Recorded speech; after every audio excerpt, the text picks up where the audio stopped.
আসসালামু আলাইকুম রহমতুল্লাহ ওয়া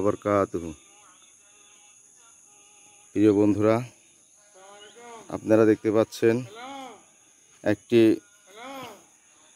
বিদেশি রক্ত জবা, সুন্দর একটি গাছ। বিদেশি রক্ত জবা গাছ, পাশে আসে নয়নতারা ফুল।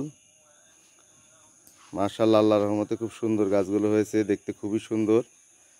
এবং ভিডিওটি আপনাদের কাছে কেমন লাগলো কমেন্টস করে জানাবেন।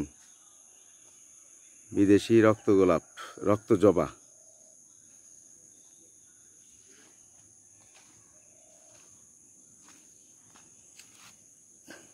খুবই সুন্দর ভিডিও। বিদেশি রক্ত জবা।